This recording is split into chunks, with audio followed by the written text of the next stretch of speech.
This is lecture 7। 6 lectures हम already cover कर चुके हैं। 7th लेक्चर में हम बात करेंगे principles of biophysical chemistry, pH, buffer, reaction kinetics, thermodynamics, colligative properties.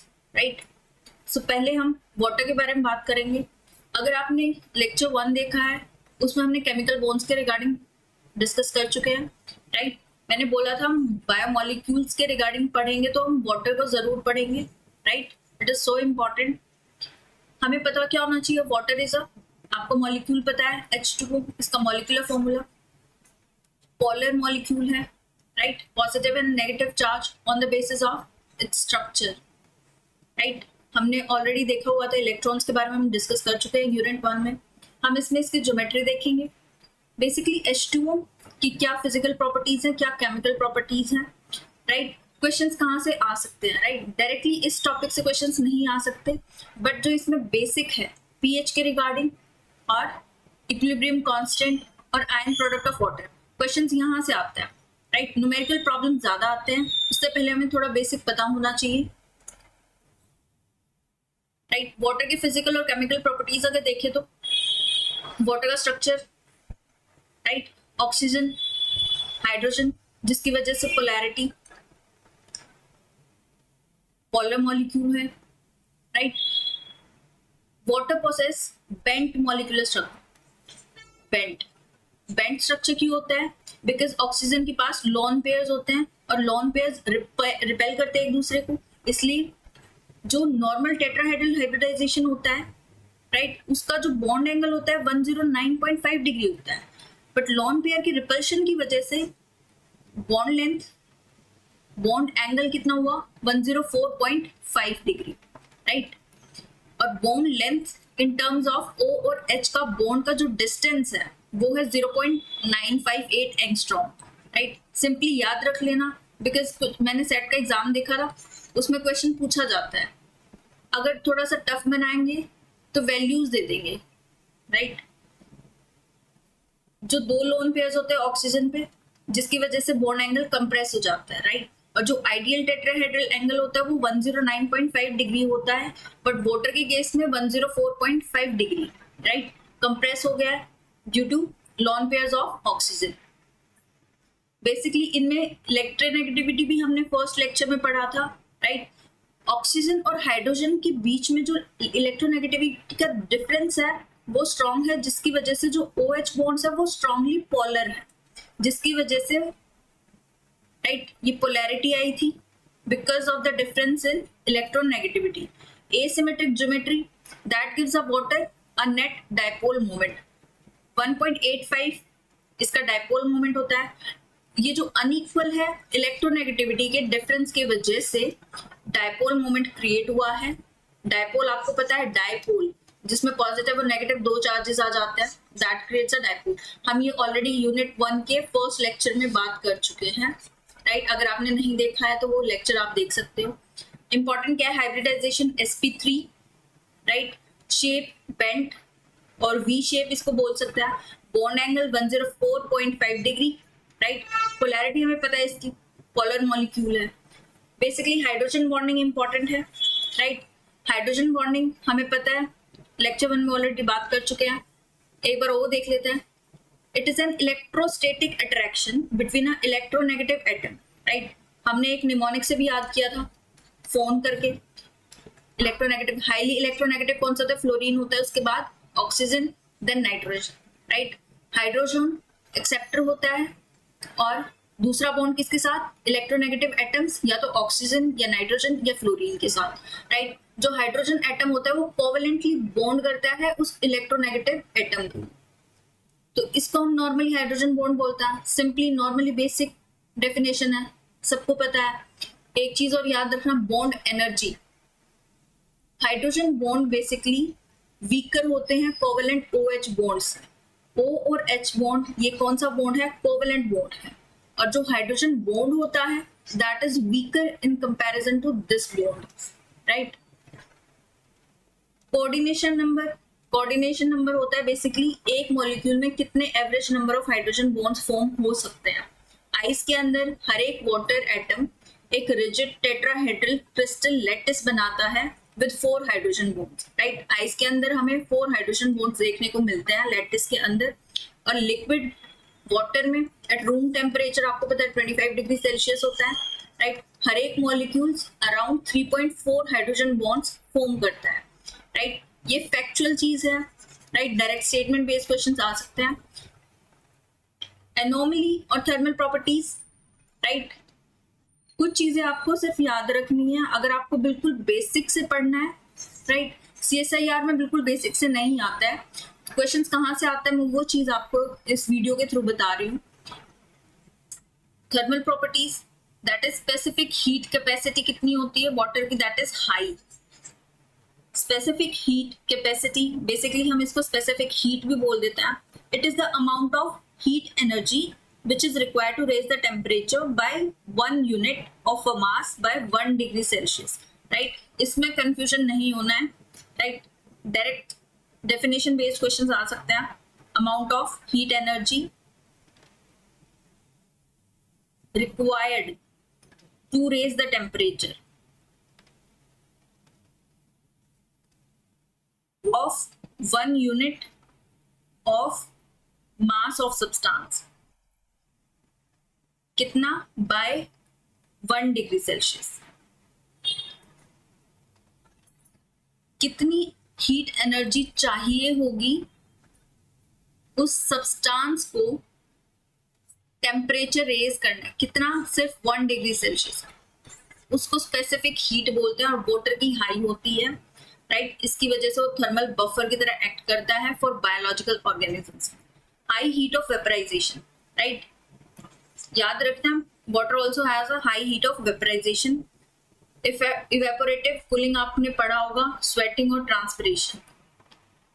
जो मोस्ट इंपॉर्टेंट चीज है वो है density anomaly, right. Water reaches its maximum density at 3.98 approximately 4 degree Celsius. Water की मैक्सिमम डेंसिटी कौन से उस पे होती है, टेम्परेचर पे 4 डिग्री सेल्सियस पे होती है। डेंसिटी आपको पता होगा मास पर यूनिट वॉल्यूम, राइट।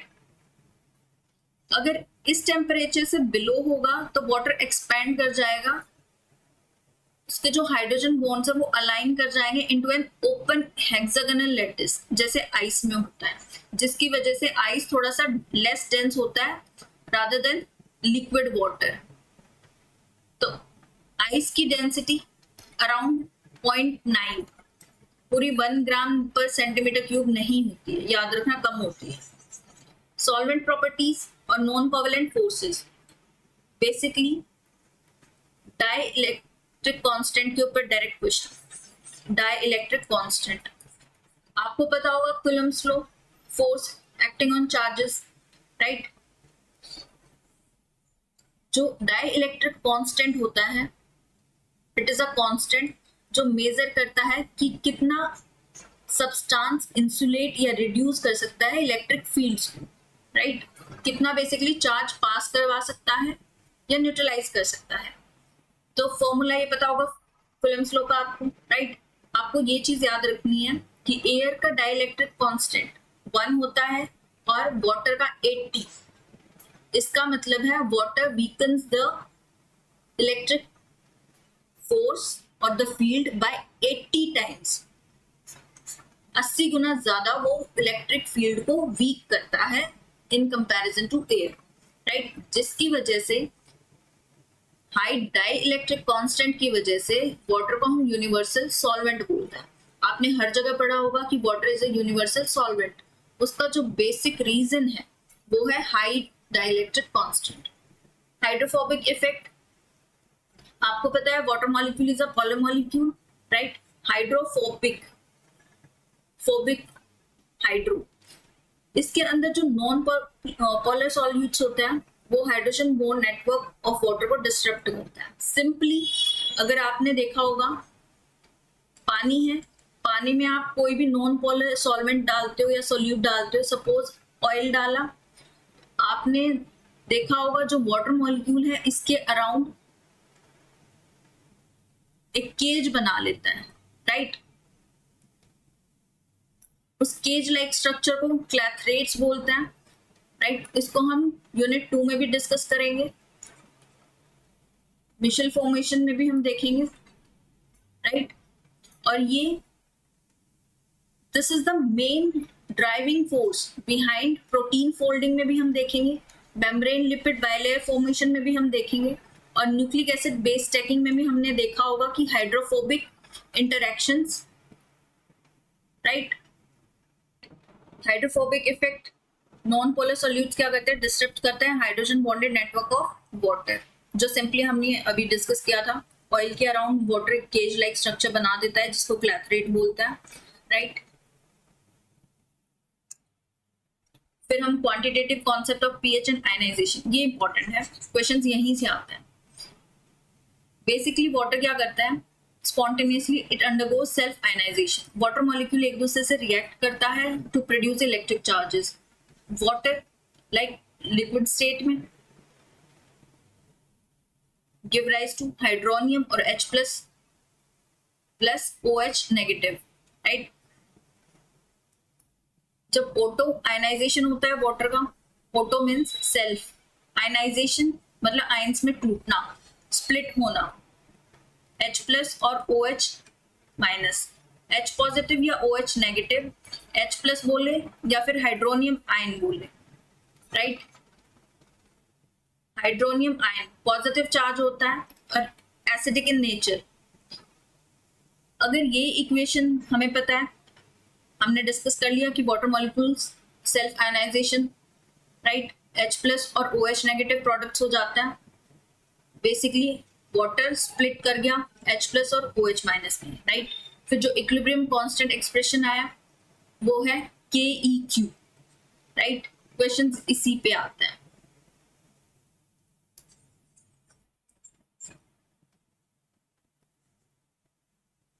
ये क्या है, आपको पता होगा किसी भी रिएक्शन में रिएक्टेंट्स, राइट, ये इक्विलिब्रियम का सिंबल होता है, एंड प्रोडक्ट्स, ये चीज आपको पता होगी। बेसिकली जब इक्विलिब्रियम कांस्टेंट निकालते हैं, इधर प्रोडक्ट की कॉन्सेंट्रेशन आती है और नीचे रिएक्टेंट की, ये सिंपल बेसिक चीज है। अब प्योर वाटर के पास कांस्टेंट कंसंट्रेशन होती है 55.5 मोलैरिटी की, suppose, right, it is merged into the constant to define the ion product of water. ये भी सुपर इंपॉर्टेंट है, क्वेश्चंस यहाँ पे भी आता है। इस लाइन का सिंपली मतलब ये है कि प्योर वाटर हमें पता है जिसका pH 7 होता है, राइट, pH के बारे में भी डिटेल में भी डिस्कस करेंगे। वो एक equal amount of hydronium ion और OH नेगेटिव आयन को क्रिएट करता है। वाटर स्प्लिट कर गया हाइड्रोनियम आयन और OH नेगेटिव। अब प्योर वाटर है तो इसका और इसका हाइड्रोनियम आयन और हाइड्रोक्साइड आयन, राइट, इन दोनों का अमाउंट इक्वल होगा, और वो कांस्टेंट कौन सा है, ion product of water, right, वो डिफाइन करता है ये चीज, ये simply, right, ion product of water equals to equilibrium constant. अगर आप इसको सिंपली क्या करना है, देखो ये एक इक्वेशन थी, इक्विलिब्रियम कांस्टेंट, हाइड्रोनियम आयन और H पॉजिटिव और you can say OH negative water, right, K equilibrium into water hydrogen, ये किसके इक्वल होगा, H positive and OH negative concentration, right. इस चीज को कौन सा कांस्टेंट डिफाइन करता है, water, ion product of water. ये सिंपली एक इक्वेशन है, इसी इक्वेशन से आई है, राइट। और रूम टेम्परेचर पे 25 डिग्री सेल्सियस पे आयन प्रोडक्ट ऑफ वाटर की वैल्यू होती है 1 × 10⁻⁻14, राइट, मोलैरिटी स्क्वायर।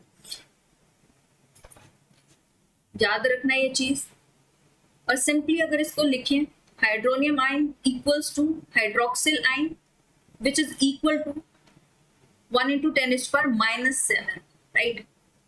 अगर simply ion product of water अगर इक्विलिब्रियम कांस्टेंट इनटू वाटर, इसको हटा के डायरेक्ट ये लिखें तो ये एक वैल्यू है और एक ये वैल्यू मल्टीप्लाइड में होता है। ये सिंपली इस पूरे की वैल्यू 25 डिग्री सेल्सियस पे कितनी होती है, 10⁻⁻14, राइट।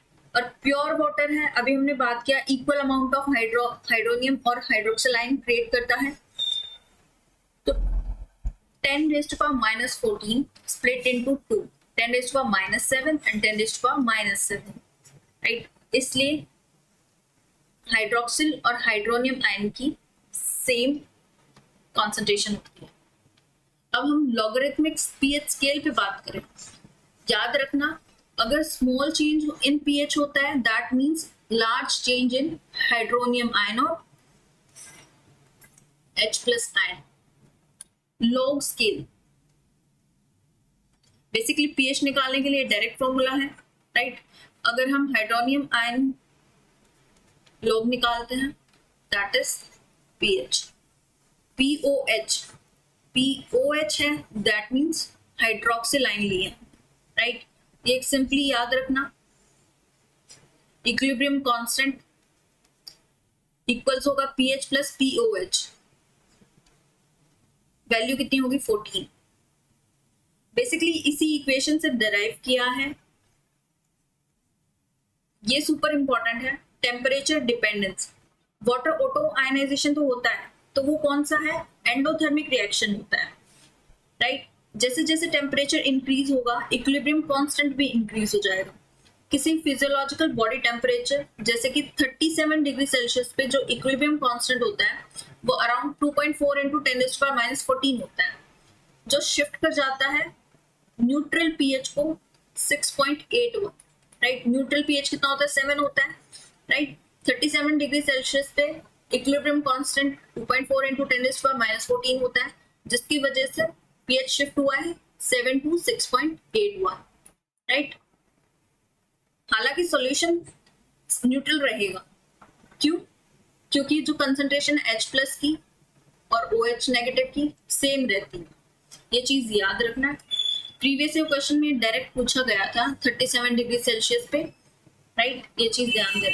अब हम नेक्स्ट टॉपिक के बारे में बात करते हैं, acid basis and pH, right. इनका भी बेसिक हमें पता होना चाहिए, राइट। एसिड्स क्या होते हैं, बेसिस क्या होते हैं, पीएच अभी हमने वाटर के कॉन्टेक्स्ट में देखा है, राइट। जैसे जैसे वीडियो आगे बढ़ेगी आपको ये क्लियर होता रहेगा कि क्वेश्चंस कहाँ से आ रहे हैं, राइट। और कुछ भी कॉम्प्लेक्स इक्वेशंस आपको लग रही होंगी कि कैसे याद करें कैसे नहीं याद करें। कुछ टॉपिक्स ऐसे होते हैं जहां आपको पढ़ना होता है, बार बार रीड करना होता है, राइट। आप कॉन्सेप्ट कितना भी अंडरस्टैंड कर लो, ये बेसिक केमिस्ट्री है जो कि आपने 9th-10th में भी पढ़ी होगी, राइट। और वहां बस आपको इम्प्लीमेंट करना आना चाहिए।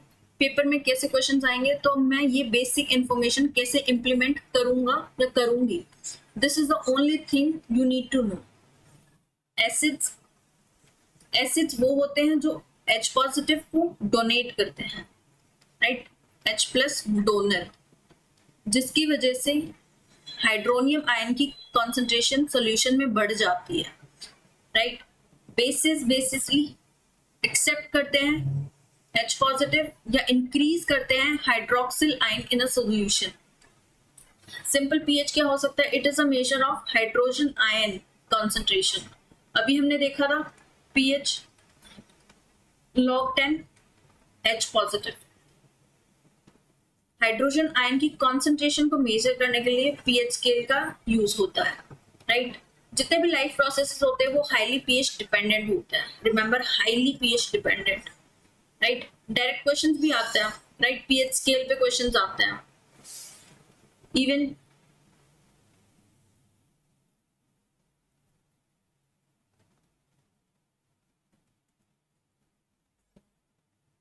राइट, इवन लाइफ प्रोसेसेस में जैसे ब्लड का पीएच कितना होता है, राइट, इस पे भी डायरेक्ट क्वेश्चंस आए हुए हैं। ये बेसिक चीजें होती हैं, राइट, मैंने मेंशन किया हुआ है वो आप देख सकते हो। स्टमक का पीएच कितना होता है, स्टमक में HCl होता है, राइट, स्लाइटली एसिडिक होता है। साइटोसोल का, लाइसोसोल का, राइट। एसिड बेस के कॉन्सेप्ट्स बेसिकली 3 कॉन्सेप्ट्स हैं, एक बार उसके अकॉर्डिंग देख लेते हैं। अर्हीनियस कॉन्सेप्ट, अर्हीनियस ने बताया था कि जो acid hydrogen ion concentration increase करता है इन वाटर, राइट, अर्हीनियस के अकॉर्डिंग एसिड वो होता है जो हाइड्रोजन आयन कंसंट्रेशन को इंक्रीज करता है इन वाटर। एग्जांपल जैसे HCl, राइट, HCl स्प्लिट करेंगे तो H positive and chlorine negative, right, simple चीजें हैं। बेस वो होता है जो हाइड्रोक्सिल आयन कॉन्सेंट्रेशन को इंक्रीज करता है इन वाटर, जैसे NaOH स्प्लिट करेंगे Na positive and OH negative. Brønsted-lorry concept, right, इसके अकॉर्डिंग एसिड प्रोटॉन डोनर होता है, proton positive charged that is hydrogen ion, right, proton donor. और इसके अकॉर्डिंग बेस क्या होता है, प्रोटॉन एक्सेप्टर होता है, राइट, आपको ये वर्ड्स याद रखने हैं, right, proton acceptor, proton donor, given by Brønsted-lorry. Ha, it is an acid, base, दोनों एसिड और बेस रिएक्ट करेंगे तो क्या फॉर्म होगा, कॉन्जुगेट बेस और कॉन्जुगेट एसिड। इसके बारे में हम डिटेल में अभी बात करेंगे, राइट। आपको अभी ये कॉन्सेप्ट ध्यान रखना है, अर्हीनियस कॉन्सेप्ट के अकॉर्डिंग, ब्रॉन्स्टेड-लॉरी कॉन्सेप्ट के अकॉर्डिंग, और एक लुईस कॉन्सेप्ट है, इसके अकॉर्डिंग जो एसिड होते हैं वो इलेक्ट्रॉन पेयर एक्सेप्टर होता है, राइट, और बेस कौन सा होता है, जो इलेक्ट्रॉन पेयर डोनर होता है। हाइड्रोक्सिल आयन है, नेगेटिव चार्ज है, राइट, इसी तरीके से समझ जाना। फिर ऑटो आयनाइजेशन ऑफ वाटर हम ऑलरेडी डिस्कस कर चुके हैं, राइट, वाटर एक दूसरे के साथ रिएक्ट करता है या स्प्लिट करता है तो हाइड्रोनियम आयन, ये बेसिकली हम अभी देख चुके हैं। आयन प्रोडक्ट ऑफ वाटर हमने देखा है, राइट, रूम टेम्परेचर इस पे क्या वैल्यू होती है वो चीज हमने देखी है। पीएच और पीओएच, डायरेक्ट क्वेश्चन यहाँ से फॉर्मुलेट होता है, राइट। पीएच हमने देखा, it is a measure of hydrogen ion concentration, right, log, आपको वैल्यूज याद रखने की जरूरत नहीं है। CSIR के पेपर में आपको पता होगा, आपके पास साइंटिफिक कैलकुलेटर गिवन होता है ऑनलाइन, राइट, उसमें आप लॉग की वैल्यूज निकाल सकते हो, बट किस तरीके से निकालना चाहिए उसके लिए एक मैं सेपरेट वीडियो डाल दूंगी सिंपली, कि लॉग वैल्यूज या फिर उस कैलकुलेटर को कैसे यूज करना चाहिए, राइट। ये चीज याद रखना, pH plus pOH equal to equilibrium constant, right. 25 degree Celsius पे हमें pKw की वैल्यू पता है 14, याद रखना Kw की वैल्यू होती है 10⁻⁻14, बट यहाँ हमने लॉगरिथम स्केल पे दिखा है तो pKw की वैल्यू होगी 14, right. pH scale at room temperature 7 neutral होता है, 7 से कम एसिडिक और 7 से ज्यादा बेसिक या अल्कलीन, राइट। अगर pH 7 से कम हुआ तो that will be acidic, right, ये भी हमने बात करी। Each unit change in pH equals to 10-fold change in hydronium, ये लोग से पता चल रहा है, लोग 10। अगर pH में 1 यूनिट चेंज हुआ दैट मींस हाइड्रोजन आयन में 10 गुना चेंज हुआ, रिमेंबर दिस। अभी हमने बात करी small change in pH equals to large change in hydrogen ion. Strength of acid and bases, right, strong acids और स्ट्रॉन्ग बेसिस किसको बोलते हैं, स्ट्रॉन्ग एसिड्स के एग्जांपल्स गिवन है। स्ट्रॉन्ग एसिड्स अगर हम किसी भी कॉन्सेप्ट जैसे अर्हीनियस कॉन्सेप्ट या ब्रॉन्स्टेड-लॉरी या लुईस कॉन्सेप्ट के अकॉर्डिंग बोले, स्ट्रॉन्ग एसिड वो होगा जो स्ट्रॉन्ग ज्यादा से ज्यादा हाइड्रोजन आयन इंक्रीज करेगा वाटर में, या फिर proton donor, maximum proton donor, सबसे ज्यादा प्रोटॉन कौन डोनेट कर रहा है उस वे में। एग्जाम्पल्स है HCl, HBr, hydrogen iodide, strong bases NaOH, KOH, right, ये कुछ एग्जाम्पल्स है। वीक एसिड में कंप्लीट आयनाइजेशन नहीं होता है, पार्शियल आयनाइजेशन होता है, राइट, वो पार्शियली आयोनाइज होता है इसलिए उनको वीक एसिड्स बोलते हैं। स्ट्रॉन्ग एसिड्स में कंप्लीट पूरा का पूरा आयोनाइज हो जाता है, जैसे ये है ionization of weak acid. H is an acid, ionize होगा तो H पॉजिटिव और A नेगेटिव में, राइट। इनिशियल कंसंट्रेशन सपोज इसकी C है, H पॉजिटिव की 0 होगी इनिशियली, राइट। इक्विलिब्रियम पे अगर H पॉजिटिव की X है और सिमिलरली A नेगेटिव की भी X है, तो जो टोटल एसिड था उसमें से जो ओरिजिनल कंसंट्रेशन इसकी कितनी थी C, उसमें से हम X माइनस कर लेते हैं। ये स्टेप सुपर इंपॉर्टेंट है। अब acid dissociation constant, right, acid कितना डिसोशिएट हुआ है, pKa, this is product concentration and reactant concentration, दोनों की कंसंट्रेशन हमने बताया ये मल्टीप्लाई में है तो x स्क्वायर और HA की concentration C minus x, right. जो pK की value I that is acid dissociation constant, जो pKa की वैल्यू आई वो आई -log10 Ka। ये सिंपली याद रखना बिकॉज लास्ट में आपको इक्वेशंस याद रखनी है, राइट। पूरा डेरिवेशन याद रखने की जरूरत नहीं है, हल्के फुल्का अंडरस्टैंडिंग होना चाहिए। अगर pKa that is acid dissociation constant small है that means it is stronger acid, अगर लार्ज है that means that is weaker acid, right. Similarly weak base का आयनाइजेशन पे जो वैल्यू आती है pKb, B that means base dissociation constant, right। एक ये इक्वेशन और एक ये equation in case of ionization of weak acid and base, right. ये हम ऑलरेडी डिस्कस कर चुके हैं। pKa that is acid dissociation constant plus pKb base dissociation constant equal होंगे इक्विलिब्रियम कांस्टेंट के, राइट। और इसकी value 14 at room temperature. Buffer solutions इसके बारे में अभी डिटेल में बात करेंगे नेक्स्ट स्लाइड में, राइट। पीएच कैलकुलेशन क्वेश्चंस यहाँ से आते हैं और जो इंपॉर्टेंट केसेस हैं ये चार आपको याद रखने हैं, right. Calculation of pH of a strong acid, of a strong base, week acid and weak base, right. चार मेन टाइप्स ऑफ केमिकल्स हैं जिनका पीएच निकालने को आ सकता है, ये चीज आपको याद रखनी है, right. pH is a measure of hydrogen ion concentration, right। Second, pH plus TOH equals to 14, we know that, अभी हमने देखा previous equations में, right। weak acid ये डायरेक्ट फॉर्मूला है for weak base also, right। Hydrogen ion की concentration निकालनी है, Ka is the acid dissociation constant into C, C क्या है टोटल अमाउंट या total concentration of the HA, जो इनिशियल था total amount, right, that is Ca। Week base का given है OH नेगेटिव, आपको पता है the concentration of base, H positive concentration of acid, right. POH का अगर निकालना है measure of hydroxyl ion, right. और इन केस pH गिवन है तो POH निकालना है, सिंपली मैथमेटिकल कैलकुलेशन से आप निकाल सकते हो 14 minus pH, right. pH in case 7 है तो POH भी 14 माइनस 7 7 आ जाएगा, राइट। सिंपली मैथमेटिकल कैलकुलेशन से, राइट। इन चारों का याद रखना। फिर आते हैं polyprotic acids, poly means multi, right.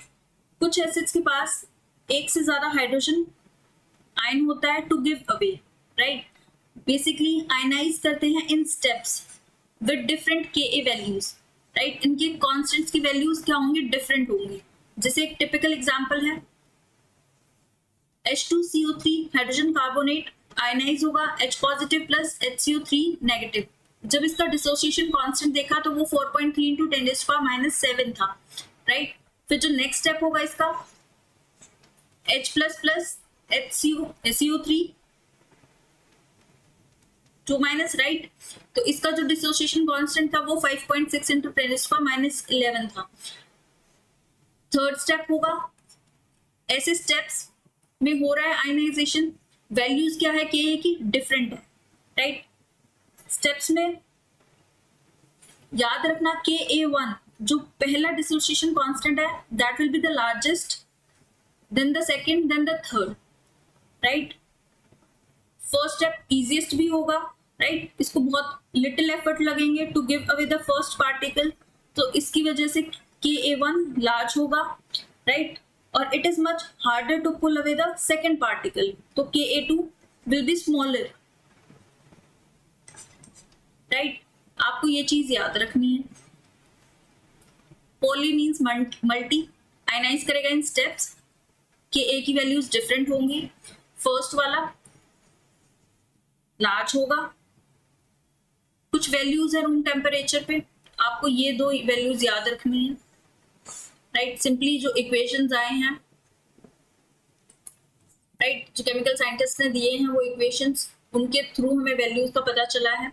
और आप कुछ एग्जाम्स अगर इनके सेट एग्जाम्स में कैलकुलेटर नहीं है, साइंटिफिक कैलकुलेटर, OMR शीट्स होते हैं, राइट, तो आप इनकी वैल्यूज याद रख लें, राइट। इन केस इस टाइप के क्वेश्चंस आते हैं तो आपको ये कॉमन वैल्यूज होती हैं 0.3, 0.4, 0.6, ये से याद रख लें, राइट। ये इंपॉर्टेंट है, calculation of pH, acid basis, basic concept आपको पता होना चाहिए। पीएच पे क्वेश्चंस आते हैं। इस वीडियो के एंड में मैं कुछ क्वेश्चंस दिखाऊंगी, राइट, आपको आइडिया लग जाएगा कि हर एक टॉपिक से क्वेश्चंस किस टाइप के आते हैं। बेसिकली न्यूमेरिकल क्वेश्चंस आते हैं, न्यूमेरिकल बेस्ड पार्ट बी और पार्ट सी में। हाइलाइट्स, आपको लास्ट मोमेंट पे क्या याद रखना है एग्जाम के पर्सपेक्टिव से मैं बता रही हूँ। आपको पीएच का पता होना चाहिए, पीओएच का पता होना चाहिए, उन दोनों के बीच का रिलेशनशिप आपको पता होना चाहिए, जो कि पीएच प्लस पीओएच 14, राइट। मैं कंपाइल करके दे दूंगी आपको लास्ट में क्या याद रखना चाहिए।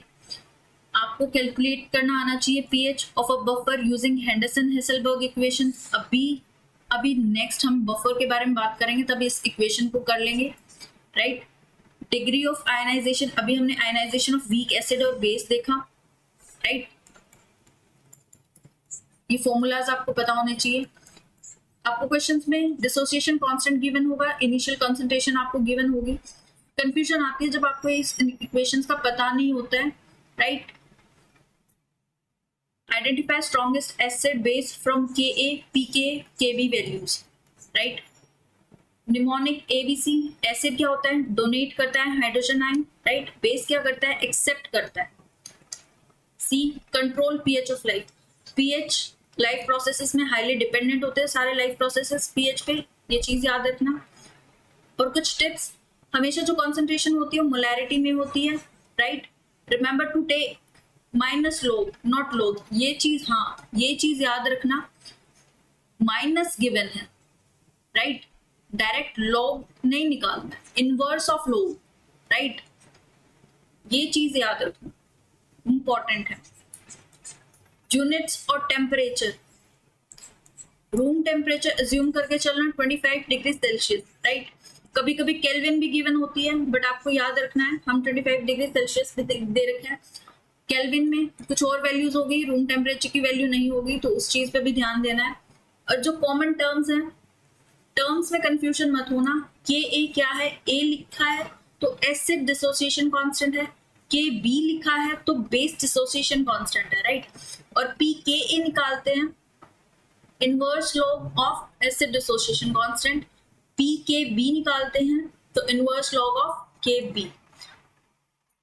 आपको सिंपली Ka दे दिया, right. Association dissociation constant, acid dissociation constant आपको दे दिया, राइट।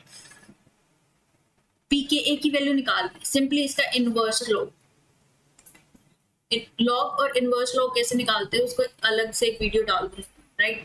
Kw की equation ion product of water, ये चीजें आपको याद रखनी है, राइट। ये सिंपली हम डिस्कस कर चुके हैं। पीएच एक लॉगरिथमिक स्केल है, राइट। स्मॉल चेंज हुआ पीएच में, दैट मींस लार्ज चेंज होगा हाइड्रोजन आयन कंसंट्रेशन। बफर के बारे में बात करें, बफर बेसिकली रेजिस्ट करता है पीएच में चेंजेस।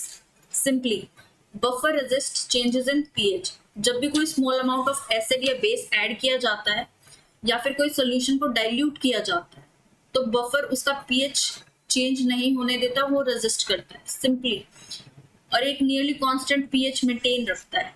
बफर का काम क्या है, to maintain a nearly constant pH in biological system. Buffer basically it composed of weak acid and its conjugate group. अब हम एक बार ये देख लेते हैं, एसिड और कंजुगेट बेस। सिंपली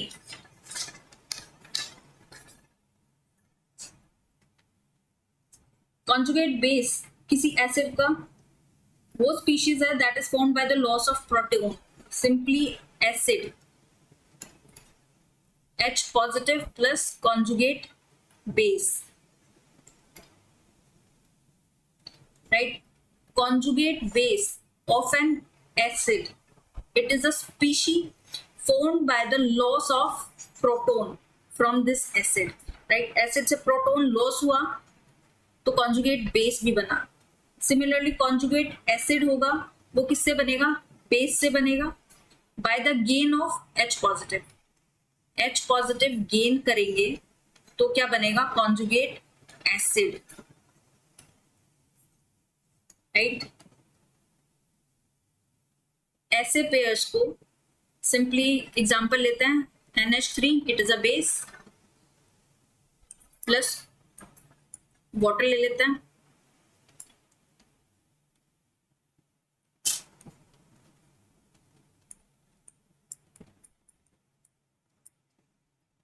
राइट,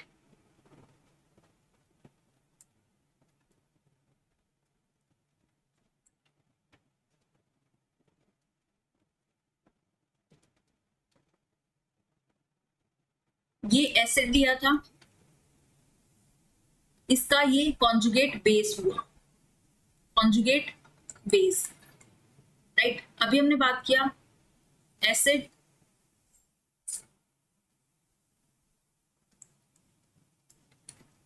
और OH, ये क्या हुआ? Conjugate base of this acid, right. Similarly ये और ये, this is a conjugate acid और ये है बेस, इस बेस का कॉन्जुगेट एसिड. ये दोनों कॉन्जुगेट पेयर्स हैं, कॉन्जुगेट एसिड बेस पेयर्स.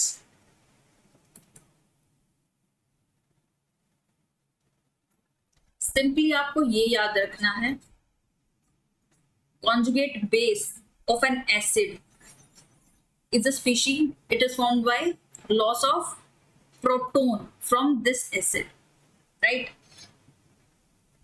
और याद रखना weak acid has a strong conjugate base,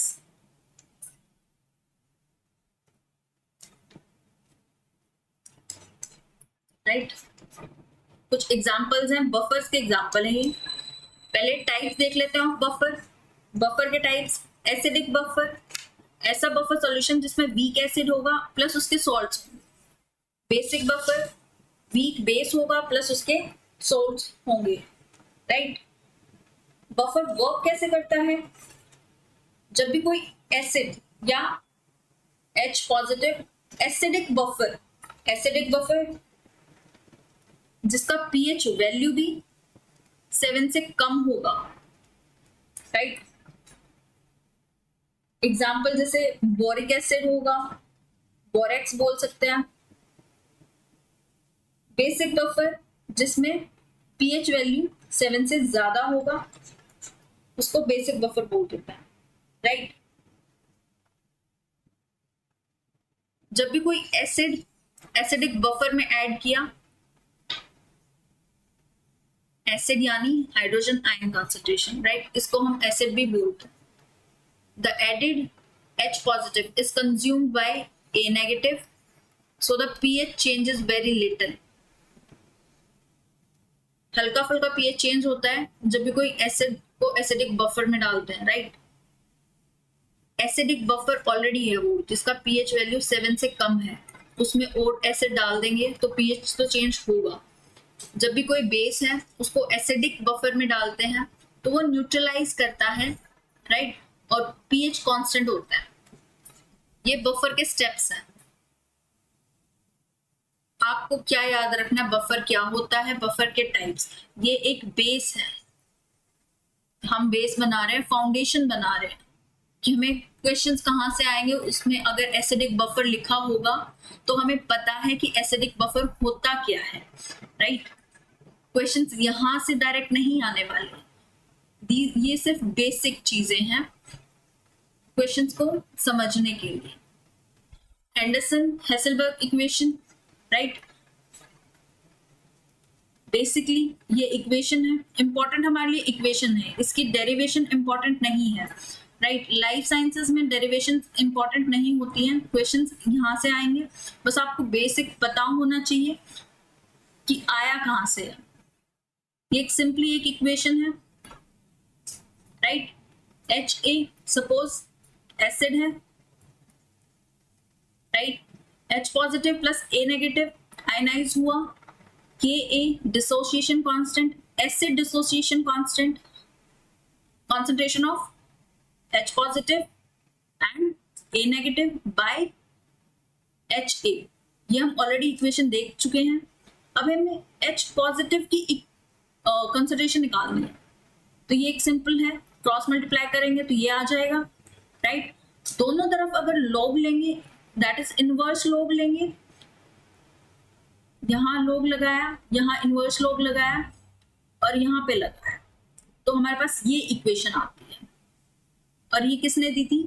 Henderson हेसलबर्ग ने दी थी। तो इसको हम HH इक्वेशन या हेंडरसन हेसलबर्ग इक्वेशन बोल देते हैं, राइट। ये इक्वेशन रिलेट करता है सॉल्यूशन का pH का, pKa acid dissociation constant, right, और conjugate base. Remember conjugate base अभी हमने देखा क्या होता है, राइट। उसी से हमें पता चला कि इस इक्वेशन में कॉन्जुगेट बेस है, राइट। तो ये इक्वेशन सुपर इंपॉर्टेंट है, pH निकालनी है। इन केस आपको डिसोसिएशन कांस्टेंट गिवन है, लॉग इनवर्स ऑफ दैट ये गिवन है, कॉन्जुगेट बेस की कॉन्सेंट्रेशन आपको गिवन है, तो आप कॉन्सेंट्रेशन ऑफ वीक एसिड निकाल सकते हो, राइट।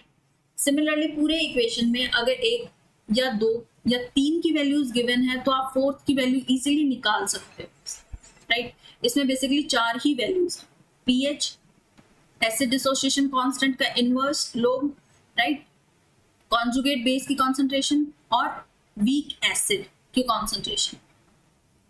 याद रखना सुपर इंपॉर्टेंट है ये equation. Buffer capacity, in case किसी क्वेश्चन में आपको बफर कैपेसिटी के रिलेटेड क्वेश्चन आ जाता है, तो बफर कैपेसिटी होती क्या है? बेसिकली जितना अमाउंट एक स्ट्रॉन्ग एसिड या बेस ऐड करते हैं वो 1 लीटर ऑफ बफर, ताकि उसका pH चेंज हो कितना, by just 1 unit, that is buffer capacity. और ये किस चीज पे डिपेंड करता है? बफर के कंपोनेंट्स पे डिपेंड करता है, plus inverse log of acid dissociation constant उस बफर, राइट। आपको याद क्या रखनी है कि जो बफर कैपेसिटी होती है किसी pH पे वो इक्वल होती है उसके inverse log of acid dissociation constant. ये इंपॉर्टेंट है, राइट। बफर कैपेसिटी उसके बफर कंपोनेंट्स के डायरेक्टली प्रोपोर्शनल है। सिंपली आपको बस ये याद रखना है, राइट। डाइल्यूशन का क्या इफेक्ट होता है pH पे? Basically dilution does not change the pH of a buffer, simply जो रेशियो होती है वो सेम रहती है, बट वो बफर कैपेसिटी को डिक्रीज कर देती है। ये चीज याद रखना। और एक की पॉइंट है, जो pH होता है वो रेशियो पे डिपेंड करता है, राइट, बट जो बफर कैपेसिटी है वो उसकी टोटल कॉन्सेंट्रेशन पे डिपेंड करती है। ये स्टेटमेंट्स में आ जाता है, राइट। जब भी pH पे क्वेश्चन हो या बफर कैपेसिटी पे क्वेश्चन हो तो स्टेटमेंट्स में डाल देते हैं। आपको सिंपली लिख देंगे pH depends on the total concentration, right. आपके दिमाग में होगा कि pH हमने पढ़ा था minus log of H plus concentration, right. Statement में लिखा होगा कि pH depends on total concentration of hydronium ion, whereas buffer capacity just depends on the ratio. Confuse मत होना, pH उसके रेशियो पे डिपेंड करता है और बफर कैपेसिटी उसकी टोटल कॉन्सेंट्रेशन पे डिपेंड करती है, right. pH range, buffer is the most effective when pH की वैल्यू कितनी होगी? ±1। अभी हमने बात करी कि बफर कैपेसिटी क्या होती है, सिंपली उसका इक्वेशन गिवन है, इतना इंपॉर्टेंट ये नहीं है। इंपॉर्टेंट बफर कैपेसिटी और हेंडरसन हेसलबर्ग इक्वेशन इंपॉर्टेंट है, राइट। ये कुछ बफर्स हैं, राइट। इनकी pKa वैल्यूज अप्रोक्सीमेटली वैल्यूज हल्की फुल्की अगर आप याद रख सकते हो तो याद रख लेना। जो इंपॉर्टेंट pKa वैल्यूज होती हैं, राइट, वो बेसिकली अमीनो एसिड्स में पूछी जाती हैं। अमीनो एसिड्स की सेपरेट वीडियो आएगी, सेपरेट लेक्चर आएगा, उसमें हम सारी डिस्कस करेंगे इसके रिगार्डिंग, टाइट्रेशन कर्व्स वगैरह सब कुछ डिस्कस करेंगे। क्वेश्चंस कैसे आ सकते हैं, कैसे नहीं आ सकते हैं, ये बेसिक चीजें हमने इस वीडियो में डिस्कस करी हैं। बेसिकली टर्म्स क्या होते हैं, राइट, इन टॉपिक्स के रिगार्डिंग कहाँ से क्वेश्चंस आ सकते हैं, वो चीजें हमने इस वीडियो में डिस्कस करी है। और जो सुपर इंपॉर्टेंट है अमीनो एसिड्स के रिलेटेड, वो हम अमीनो एसिड्स में ही पढ़े, राइट। ये सिंपली ग्राफिकल रिप्रेजेंटेशन है। अगर इन केस पीके या फिर पीएच के रिगार्डिंग और buffer capacity, right, curves base पे कुछ क्वेश्चंस आ जाते हैं, तो सिंपली बस आपको ये याद रखना है, curves, buffer in biological, pH of blood आपको पता है, राइट। प्रॉब्लम्स, हाँ, न्यूमेरिकल किस टाइप के क्वेश्चंस आते हैं, एक तो पीएच और एक रेशियो निकालेंगे, राइट। एक सिंपल क्वेश्चन है, आपको गिवन होगा पॉइंट एम, मोलैरिटी है ये, राइट। मोलैरिटी कॉन्सेंट्रेशन की यूनिट होती है, CH3COH and 0.1 m CH3CONA, right. PK inverse log of acid dissociation constant आपको गिवन है 4.76 और आपको निकालना क्या है, पीएच निकालना। सिंपली आपको पता है pH equals to pK plus log conjugate base और वीक एसिड HA, राइट। दोनों की कॉन्सेंट्रेशन सेम है, राइट, तो कोई प्रॉब्लम ही नहीं होगी, कैंसिल आउट हो जाएगी, आंसर से 4.76 आएगा।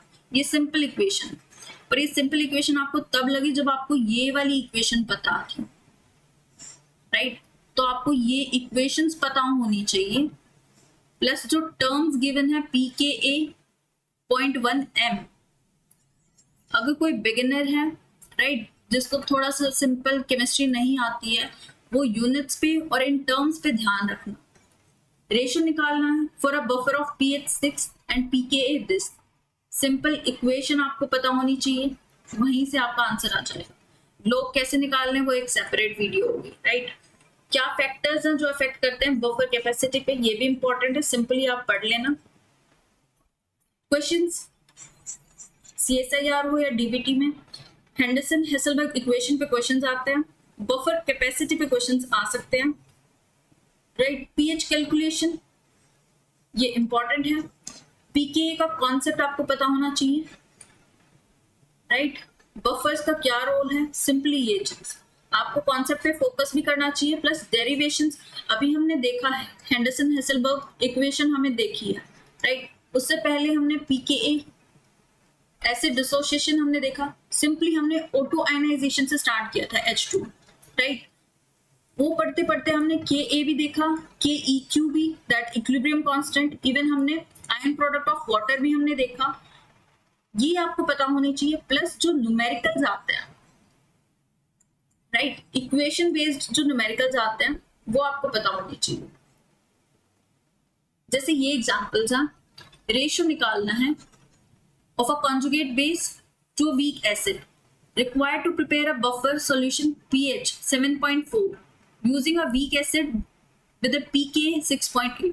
इक्वेशन हमें पता है, Henderson Hasselbalch equation, pH equals to, this is already given, right, 6.8। Ratio निकालना है, राइट, pH हमें गिवन है 7.4, pK हमने गिवन है 6.8, एक कॉन्सेंट्रेशन में गिवन नहीं है, तो रेशियो तो इन्हीं का ही निकालना है, right. The ratio of conjugate base, conjugate base यही तो है, कॉन्जुगेट बेस टू, ये क्या है, वीक एसिड, राइट। इन दोनों का रेशियो ही तो निकालना है, 7.4 6.8, राइट। ये क्या होगा, 7.4 माइनस 6.8, आंसर क्या, 0.6। लॉग निकालना है, log 10, तो 10 raised to power 0.6। Calculator use करोगे तो आंसर अप्रोक्सीमेटली 3.98 आएगा, राइट, जिसको हम 4 भी लिख सकते हैं। तो रेशियो क्या होगा, 4:1। इनवर्स ऑफ लॉग को हम एंटी लॉग बोलते हैं, राइट। फिर क्वेश्चन आता है बफर पीएच पे, ये क्वेश्चन देख लेना। आपको प्रीवियस ईयर क्वेश्चंस हो या फिर जो मॉक प्रैक्टिस करते हो आप, टॉपिक वाइज किया करो। आज हमने acid basis and pH, water के रिगार्डिंग या फिर जो भी टॉपिक हमने डिस्कस किए हैं उनके रिगार्डिंग जो न्यूमेरिकल्स आते हैं या फिर जो स्टेटमेंट वाइज क्वेश्चंस आते हैं, राइट, वो सॉल्व कर लिया करो। इस वीडियो के एंड में मैं कुछ क्वेश्चंस आपको दूंगी, right. Try to attempt those questions. अगर आपको कोई प्रॉब्लम आ रही है या फिर इवन आपसे क्वेश्चन सॉल्व भी हो रहे हैं तो आप मुझे कमेंट में बताओ। सिमिलरली मैं हर एक वीडियो में क्वेश्चंस डालने की सोच रही हूँ, राइट? आप कमेंट में बता सकते हो। फिर हम बात करते हैं reaction kinetics, right? Reaction kinetics basically study of rates of chemical reactions and the factors जो उनको उस रेट को अफेक्ट करता है। Rate of reaction basically change in concentration of reactant और प्रोडक्ट पर यूनिट टाइम। कितना रिएक्टेंट और product की कंसेंट्रेशन में चेंज हो रहा है पर यूनिट टाइम, उस रेट को बोलते हैं। रेट वर्ड कहीं पे भी आ जाए याद रखना, पर यूनिट टाइम ही होता है, per unit time, right? Rate of reaction basically एक इंस्टेंटेनियस रेट होता है, एक एवरेज रेट होता है। इंस्टेंटेनियस मतलब at a particular instant of time, right? Average rate, rate over a time interval, time period के विद इन। यूनिट्स याद रखना, सिंपली एक इक्वेशन है, this is the equation, right? ये नंबर ऑफ मोल्स है, रेट निकालना है तो रेट सिंपली क्या होगा,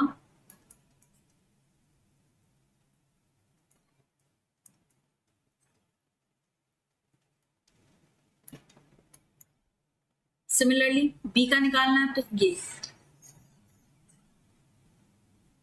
क्वेश्चंस आते हैं ऑर्डर पे, राइट? आपको एक इक्वेशन दे देंगे, राइट? सिंपली आपको कभी कभी क्वेश्चन में ही लिख देता है कि this follows a zero order kinetics, right? Calculate the half life of that.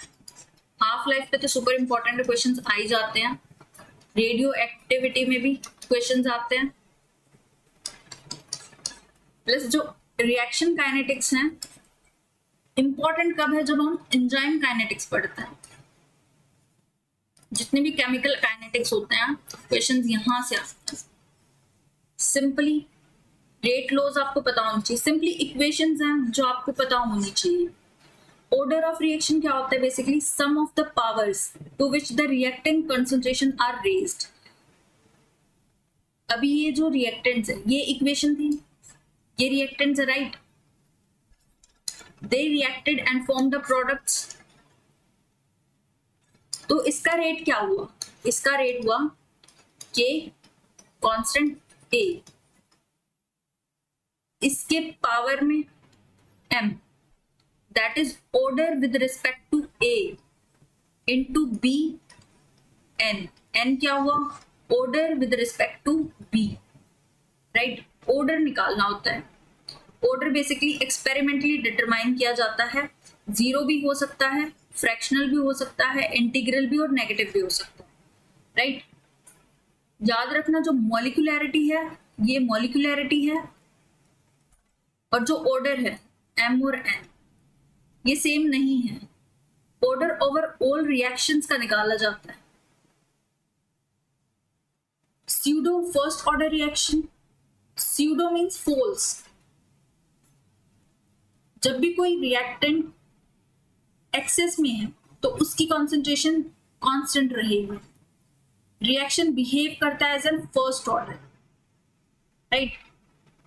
Determination of order of reaction basically methods है, ये इतना इंपॉर्टेंट नहीं है जितने की फैक्टर्स इंपॉर्टेंट है प्लस पॉइंट्स इंपॉर्टेंट है। कि काइनेटिक्स बेसिकली हमें इंफॉर्मेशन देता है कि मैकेनिज्म कैसा हो रहा है रिएक्शन का। थर्मोडायनेमिक्स हमें बताता है कि रिएक्शन फिजिबल है। एंजाइम्स कैटलिस्ट इंपॉर्टेंट है, एंजाइम कैटलिसिस, राइट? और उसमें जो एंजाइम काइनेटिक्स है उसमें हम ये इसको डिटेल में पढ़ेंगे, राइट? अभी आपको अर्हीनियस इक्वेशन याद रखनी है बस। जो रेट कांस्टेंट है वो इंक्रीज करता है विद टेम्परेचर। ये इक्वेशंस हैं, राइट? आपको पता होने चाहिए के क्या है, ए क्या है, ई ए क्या है, आर क्या है, टी क्या है। के is the rate constant, A is the frequency factor, E is the activation energy. Activation energy क्या होती है? मिनिमम एनर्जी जो रिक्वायर करी जाती है for reactants to form an activated complex, right? reactants to form an activated complex. Enzymes में हम इसको अच्छे से पढ़ेंगे. सिंपली अर्हीनियस प्लॉट, इस पे मैं आपको क्वेश्चन दिखाती हूँ अभी नेक्स्ट स्लाइड में क्वेश्चन कैसे आता.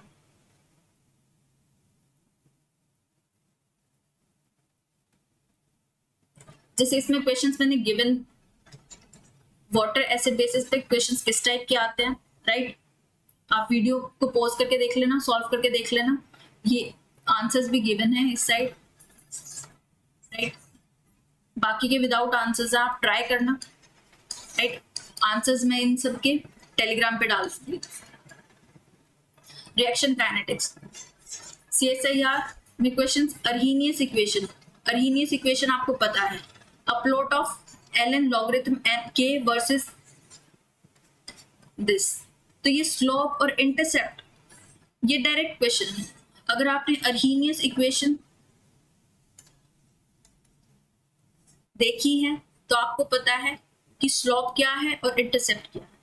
Try to attempt these questions, right. इन क्वेश्चंस पे अच्छे से explanations with answers with explanation मैं प्रीवियस ईयर क्वेश्चंस में डालूंगी. इतना आप खुद अटेम्प्ट करके देख लेना, राइट. थर्मोडायनेमिक्स पे भी क्वेश्चंस डाले हैं मैंने. कॉलिगेटिव प्रॉपर्टीज के भी किस टाइप के क्वेश्चंस आते हैं, पार्ट बी और पार्ट सी टाइप, राइट. पहले क्वेश्चंस को देखा करो, फिर हम बात करते हैं थर्मोडायनेमिक्स. थर्मोडायनेमिक्स बेसिकली डील करता है with the energy changes, right. ये पर्टिकुलर इंफॉर्मेशन हमें नहीं देता कि किस रेट से उस प्रोसेस का हो रहा है या फिर फिजिबिलिटी या किस एक्सटेंट तक वो प्रोसेस हो रहा है.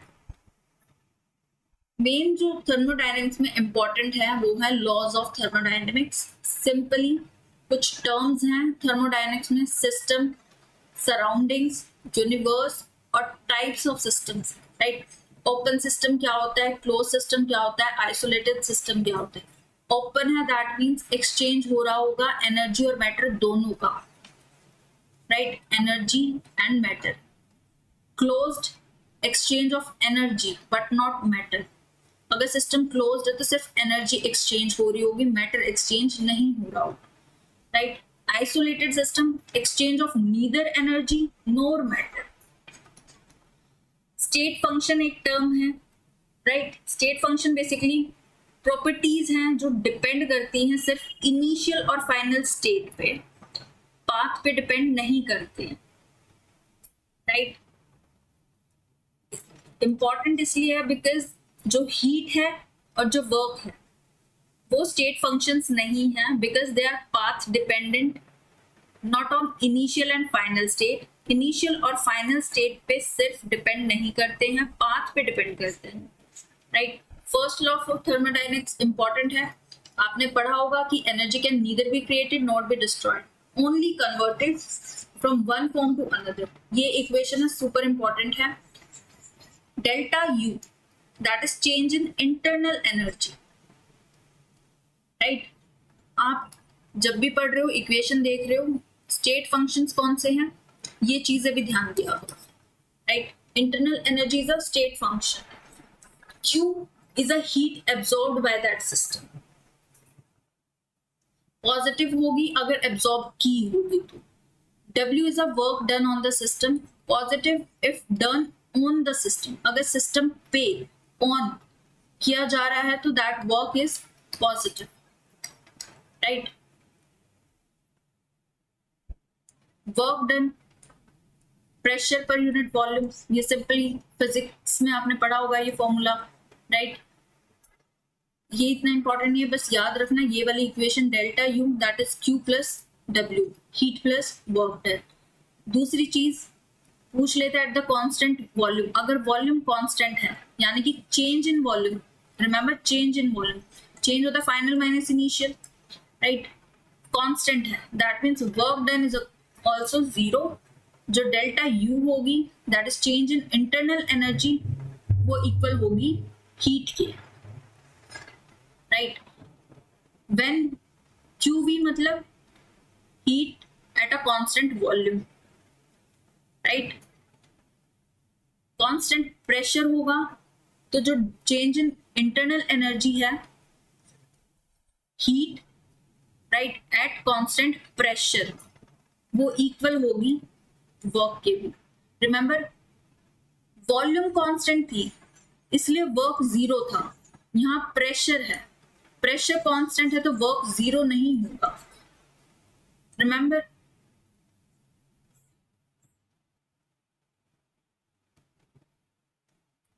एंथैल्पी आपको पता होनी चाहिए, राइट। बेसिकली आपको H क्या है, S क्या है, डेल्टा U क्या है, Q क्या है, W क्या है, राइट। ये सब चीजें आपको पता होनी चाहिए, यहाँ कंफ्यूज मत होना। H is enthalpy, S is entropy, right. Entropy हमने बात करी थी disorder, right, measure of randomness or disorder in a system, right? It is also a state function, right? Enthalpy is a heat equation, important है। H equals to U, U क्या है अभी हमने देखा, इंटरनल एनर्जी प्लस PV। अगर आपको ideal gas equation पता है, ideal gas equation that is PV equals to nRT, right? P for pressure, V for volume, R for rate, T for temperature। अगर constant temperature पे heat absorb हुई है that means change in enthalpy।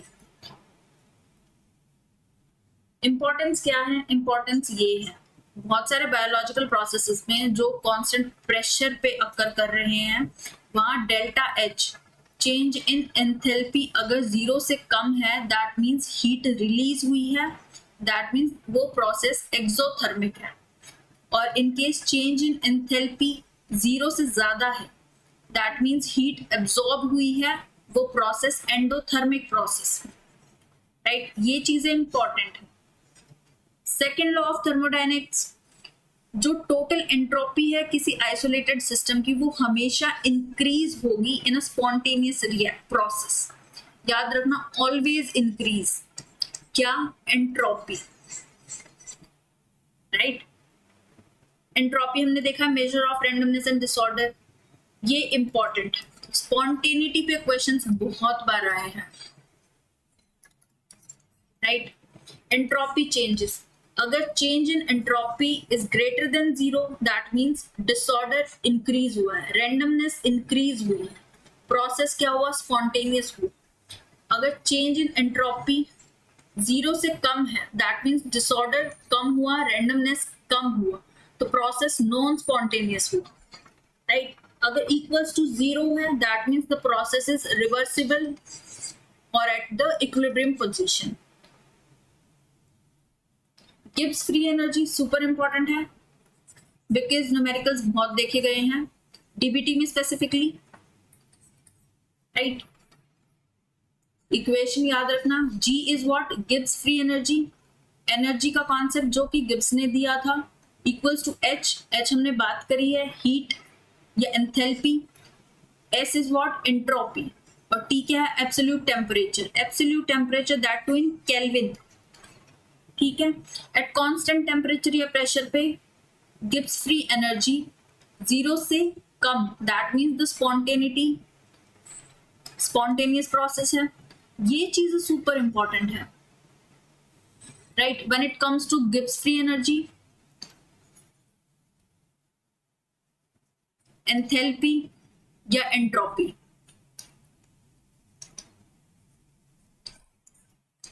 Right. अगर Gibbs free energy zero से ज्यादा है, positive है, zero से ज्यादा यानी कि पॉजिटिव, जीरो से कम दैट इज नेगेटिव, राइट। ये बेसिक चीजें पता होगी आपको, बट रिमेंबर पॉजिटिव है that means it's a non spontaneous process, right.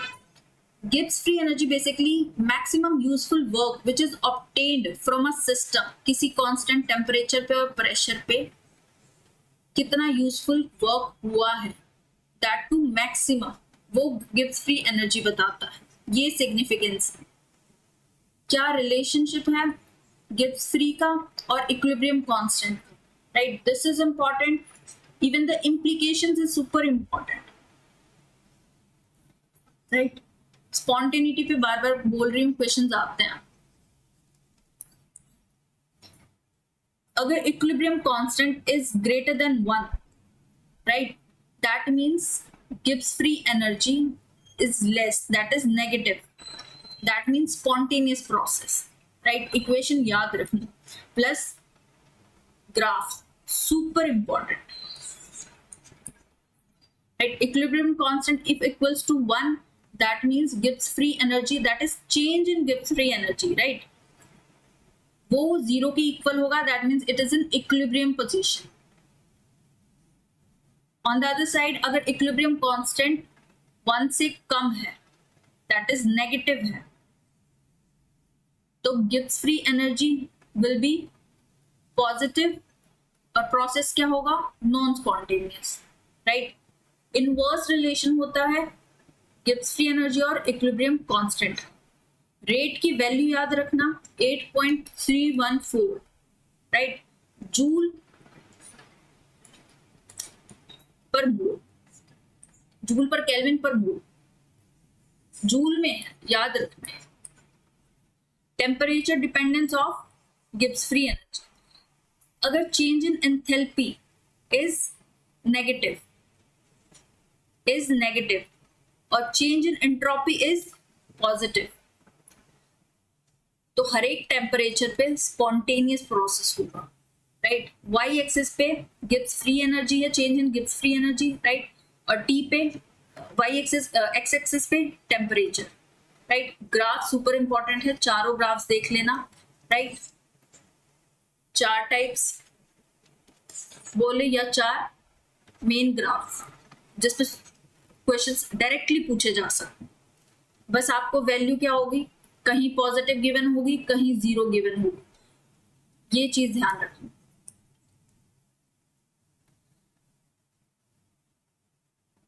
Summary table super important होते हैं, आपको लास्ट में बस देखने होता है कि फर्स्ट लॉ ऑफ थर्मोडायनेमिक्स हमने चेंज इन इंटरनल एनर्जी देखी थी, हीट एंड वर्क का कॉन्सेप्ट देखा था, right. That means conservation of energy, energy is neither created not destroyed, it can be just transform from one two another, right. Spontaneity का criteria first law में नहीं देखा था। सेकेंड लॉ में enthalpy के रिगार्डिंग बात हुई थी, इक्वेशन हमने देखी थी, हीट कांस्टेंट, हीट कांटेंट के बारे में देखा था, प्लस स्पॉन्टेनिटी के बारे में हमने सेकेंड लॉ ऑफ थर्मोडायनेमिक्स में देखा था, right. Heat at constant pressure, heat at constant volume, right, ये 2 कॉन्सेप्ट देखे हैं। एंट्रोपी मेजर ऑफ डिसऑर्डर है, राइट।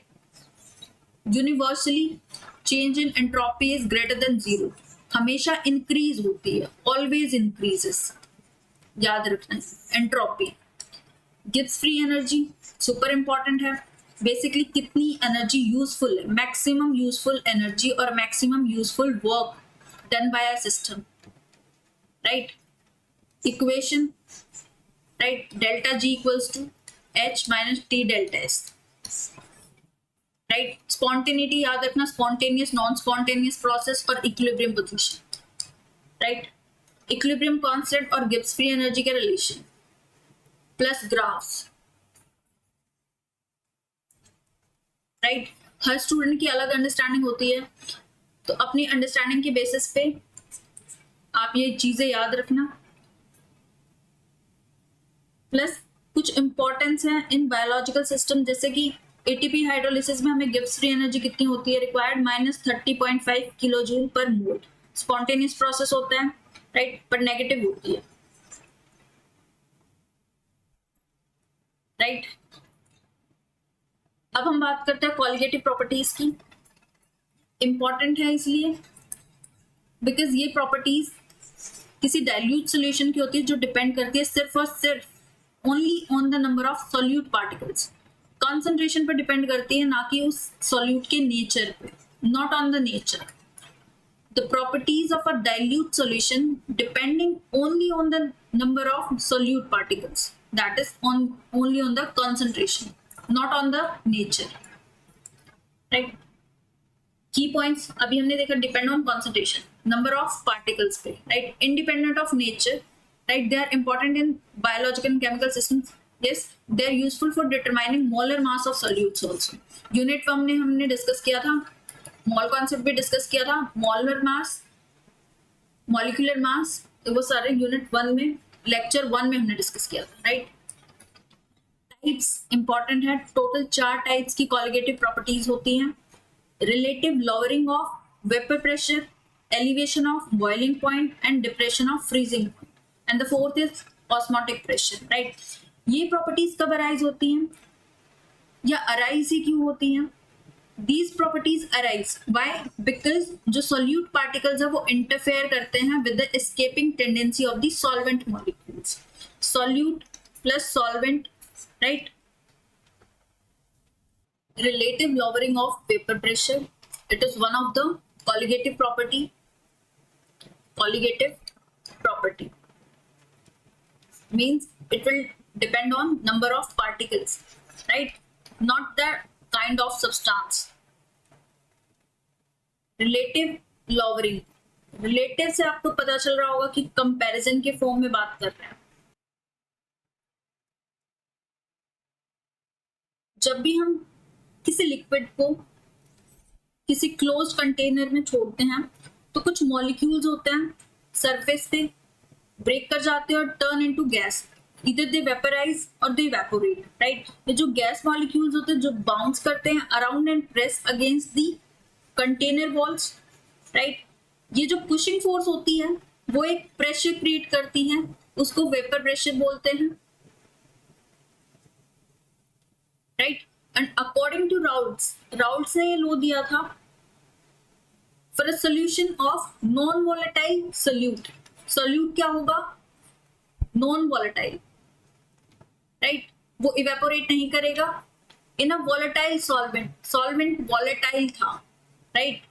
उसमें हमने non-volatile solute डाला है at a given temperature.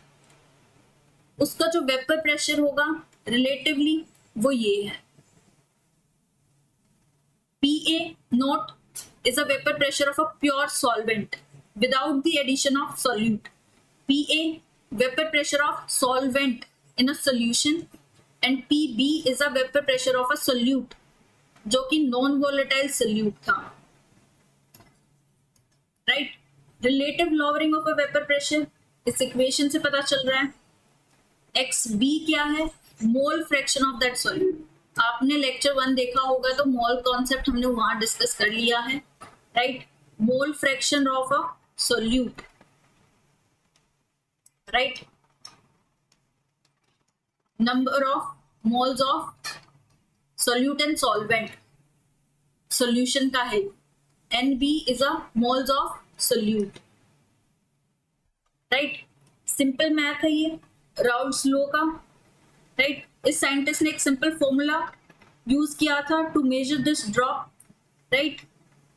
Basically he is comparing the drop in the pressure to the original starting pressure. बिना solute डाले जो प्रेशर क्रिएट हो रहा था और सोल्यूट डालने के बाद जो प्रेशर क्रिएट हो रहा था, उन दोनों प्रेशर में क्या डिफरेंस है, उन दोनों को कंपेयर किया था राउल्ट ने, राइट? सिंपली आप लिख सकते हो P naught minus P by P naught. ये भी इंपॉर्टेंट है. P नॉट आपको पता है vapour pressure of the pure solvent, right? Untouched liquid. And P is the vapour pressure of the mixed solution, mixed. And P naught minus P total pressure drop, right? जिसको हम lowering of vapour pressure भी बोलते हैं. This is the lowering of vapour pressure. और ये पूरा ratio, right? X अभी हमने देखा mole fraction of a solute, fraction of total particles in that mix which belongs to the solid, solid in the sense solute. Simply आपको ये याद रखना है वेपर प्रेशर का कॉन्सेप्ट, राइट? पहले का प्रेशर और सॉल्यूट डालने के बाद का प्रेशर दोनों का कंपैरिजन किसने दिया था? राउल्ट ने दिया था इस फॉर्मूला के थ्रू. प्लस इन केस हमें सोल्यूट कितना डाला है, कितना मोल फ्रैक्शन है, उसका फॉर्मूला, राइट? ये चीजें आपको याद रखनी है. Second colligative property is elevation of boiling point. What it means कि liquid requires a higher temperature to boil, right? Liquid requires a high temperature to boil. Why? जब भी हम बॉइल करते हैं लिक्विड का वेपर प्रेशर इक्वल होना चाहिए air pressure के, right? Liquids vapour pressure must be equal to air pressure around it.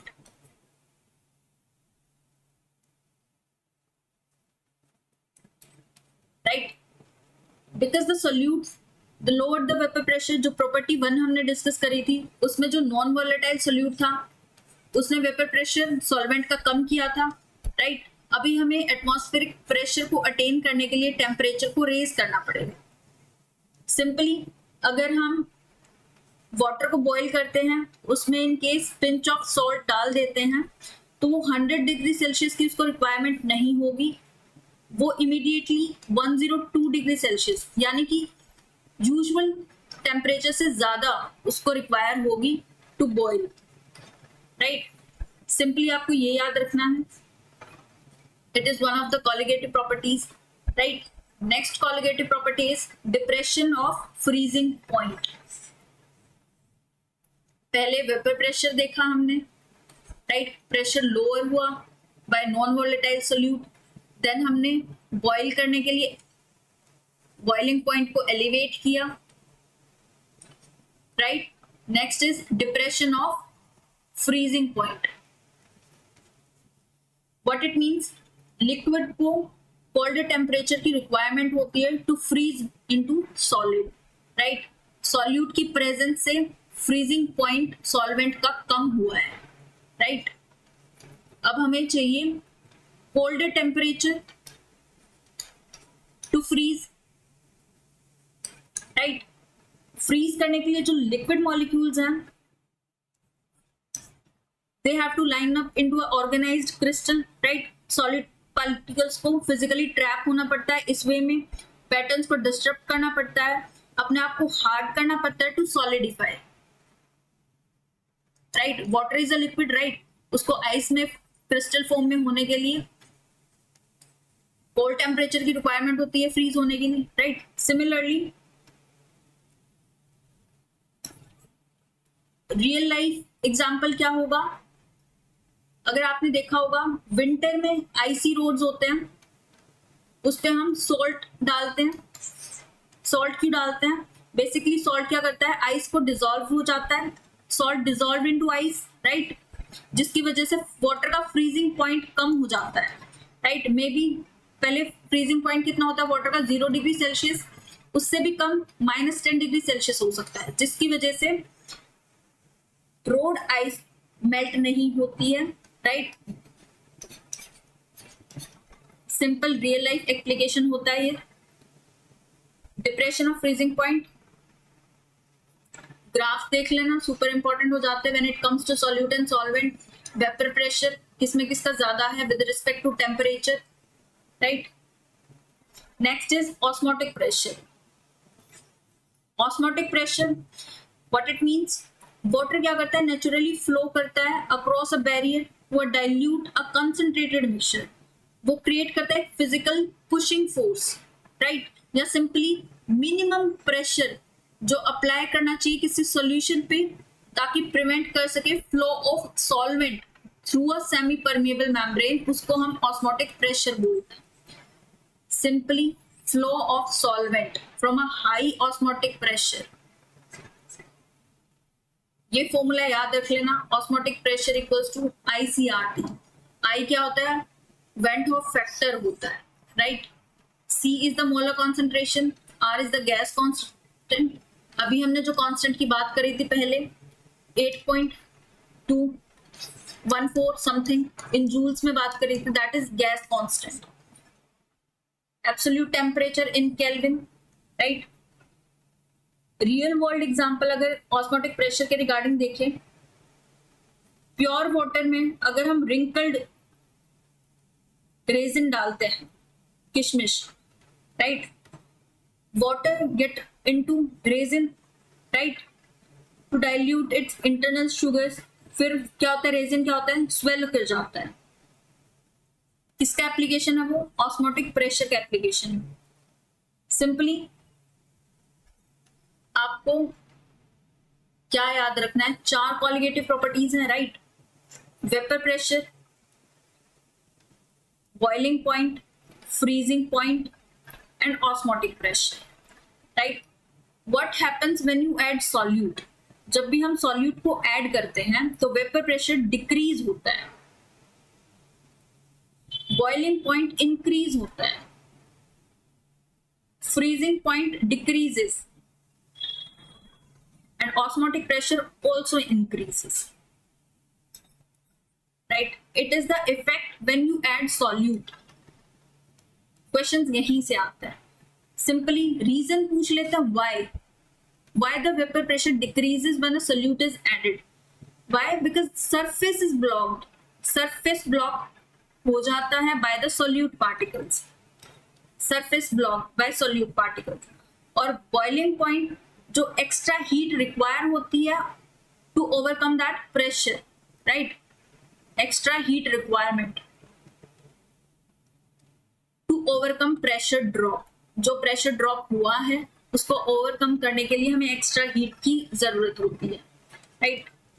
Boiling point decrease क्यों होता है, बिकॉज जो सॉल्यूट पार्टिकल्स होते हैं वो सॉलिड क्रिस्टल ग्रिड से मेस कर जाते हैं, right. Simply solute particles mess up the solid crystal grid, right, जिसकी वजह से फ्रीजिंग पॉइंट डिक्रीज होता है.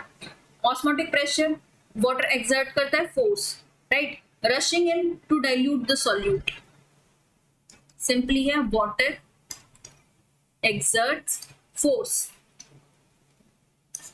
Right, rushing into dilute the solute.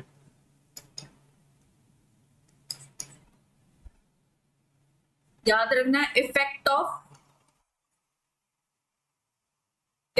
On colligative properties when a solute is added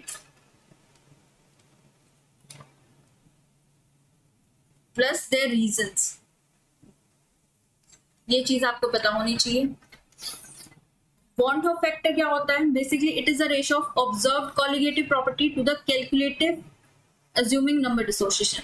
factor simply याद रख लेना, non electrolytes के लिए 1 होता है, स्ट्रॉन्ग इलेक्ट्रोलाइट्स के लिए इक्वल होता है to the total number of ions जो प्रोड्यूस हुए on the complete dissociation.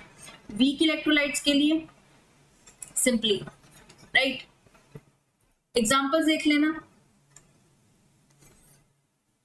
Assumption, ideal solution क्या होता है, बेसिकली जिसमें सॉल्यूट नॉन वोलेटाइल होता है, कोई केमिकल रिएक्शन नहीं होती सॉल्यूट और सॉल्वेंट में, सॉल्यूशन डाइल्यूट होता है और जो सॉल्यूट पार्टिकल्स होते हैं वो डिसोशिएट नहीं होते, दैट मींस उनका वॉन्ट ऑफ फैक्टर 1 होता है. ये असम्पशंस हैं for an ideal solution. Exceptions कि डेविएशंस कहाँ होंगे, हाई कॉन्सेंट्रेशन पे, राइट. और जब सॉल्यूट वॉलेटाइल होगा तो क्या एक्सेप्शंस है, सॉल्यूट एसोशिएट करेगा, डिसोशिएट करेगा, ये चीजें आपको देख लेनी है, राइट. ये क्वेश्चंस हैं, try to attempt these questions.